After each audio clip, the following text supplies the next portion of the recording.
ಇಷ್ಟದೇವರನ್ನ ಕುಲದೇವರನ್ನ ಊರಿನ ಗ್ರಾಮದೇವರು ಶಶಿಭರಣಂ ಚತುರ್ಭುಜಂ ಗುರು ಗಣಪತಿ ಪ್ರಾರ್ಥನಂಚ ಕರಿಷ್ಠಾಪಯಾಮಿ ಕೂಢಗನ್ನಮಸ್ತವಸಾರಸಾರಂ ಬುಡಗೇಂದ್ರಹಾರಂ ಸದಾವಸಂತಂ ಹೃದಯಾರವಿಂದೇ ಶ್ರೀಮತಿ ನಾಗಮ್ಮ ಮತ್ತು ಶ್ರೀ ತಿಮ್ಮೇಗೌಡ ಇವರ ಆಶೀರ್ವಾದಗಳೊಂದಿಗೆ ಶ್ರೀಮತಿ ನಿಮ್ಮ ಯಜಮಾನರ ಕೈ ಕೊಡಿ.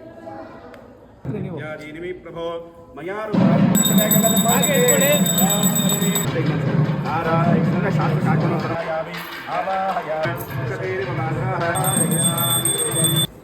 Once again.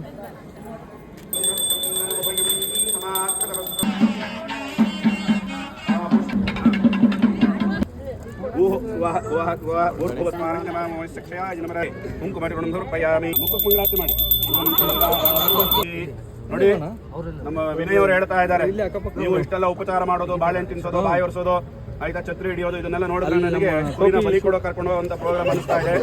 ಹಾಗಾಗಿ ಮದುವೆಯಾಗಿ ಸಾಂಸಾರಿಕ ಜೀವನದಲ್ಲಿ ಯಾರ್ಯಾರು ಸುಖವಾಗಿದ್ದಾರೆ ಅಂತ ಹೇಳಿ ನಿಮ್ಮ ಮೂತಿಗಳು ನೋಡೋದು ನನಗೆ ಗೊತ್ತಾಗ್ತಾ ಇದೆ. ಹಾಗಾಗಿ ಈ ಸಂಸಾರ, ಈ ಸಾಗರ, ಈ ಗಲಾಟೆ, ಈ ಜಂಜಾಟ ಇದು ಯಾವುದೂ ಕೂಡ ನನಗೆ ಬೇಡ. ನಾನು ಮಹಾ ಅಧ್ಯಯನ ಮಾಡಿ ಬಹಳ ವಿದ್ಯಾವಂತನಾಗಿ ಆಯ್ತಾ ಸರ್ವಶ್ರೇಷ್ಠನಾಗಬೇಕು ಅಂತ ಹೇಳಿ ತೀರ್ಮಾನ ಮಾಡಿ ಕಾಶಿ ಯಾತ್ರೆಗೆ ಹೋಗ್ಬೇಕು ಅಂತ ಹೇಳಿ ನಾನು ತೀರ್ಮಾನ ಮಾಡಿದ್ದೀನಿ. ಹಾಗಾಗಿ ನನ್ನನ್ನು ದಯವಿಟ್ಟು ಬಿಟ್ಬಿಡಿ, ಕಾಶಿ ಯಾತ್ರೆಗೆ ಹೋಗ್ತಾ ಇದ್ದೀನಿ ಅಂತ ಹೇಳಿ ವಿನಯ್ ಅವರು ಹೇಳ್ತಾ ಇದ್ದಾರೆ. ಮೂರ್ತಿ ಸರ್ ನೀವೇನು ಹೇಳ್ತೀರಾ? ಈಗಲೇ ಕಾಳಮ್ಮ ಅರ್ಜೆಂಟ್ ಅಮ್ಮಂಗೆ ಓಡ್ಸಕ್ಕೆ ಹೇಳಿದಾಳೆ ಅಮ್ಮ. ಏನ್ ಸರ್, ಕಾಶಿ ಯಾತ್ರೆಗೆ ಈಗಲೇ ಹೋಗ್ಬೇಡಿ, ಹೋಗೋ ಟೈಮ್ ಬರುತ್ತೆ ಅವಾಗ ಹೋಗ್ಲಿ. ಹಂಗೆಲ್ಲ ಹೇಳಿದ್ರು ಅವ್ರು ಒಪ್ಕೊಳ್ಳಲ್ಲ. ನೋಡಪ್ಪ, ವಿನಯ್ ಅವ್ರು ಹೇಳ್ತಾ ಇದ್ದಾರೆ, ಮೂರ್ತಿ ಅವರು ನಿನಗೋಸ್ಕರ ನಮ್ಮ ಮಗಳು ಸ್ವಾತಿ ಒಳ್ಳೆ ಫೌಂಡೇಶನ್ ಹಾಕೊಂಡು, ಮೇಕಪ್ ಹಚ್ಕೊಂಡು, ಒಳ್ಳೆ ಹಾಕೊಂಡು, ಜರದಾರಿ ಸೀರೆ ಉಟ್ಕೊಂಡು, ಮೈ ತುಂಬ ಬಂಗಾರ ಹಾಕೊಂಡು ನಿನಗೋಸ್ಕರ ಶಬರಿ ತರ ಕಾಯ್ತಾ ಇದ್ದಾಳೆ.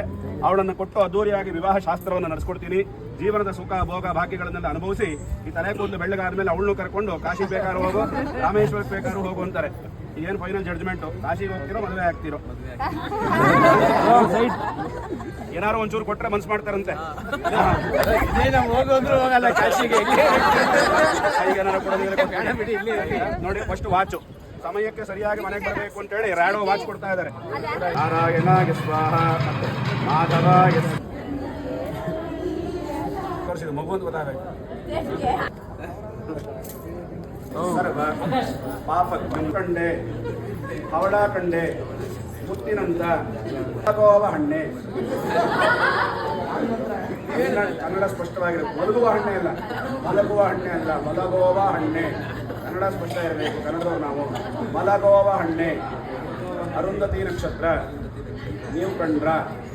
ಊರು ನೋಡ್ಕೊಂಡು ಕೇಳ್ಬೇಕು. ಕಂಡ್ರ? ಯಾರನ್ನ ಕೇಳ್ಬಿಟ್ರ ಪಾಪ? ಎತ್ತಿ ಕೈ ಏನಮ್ಮ ಕಾಣ್ತಾ ಇರೋ ಹೇಳ್ಬೇಕು ಟಕ್ಕಂತ.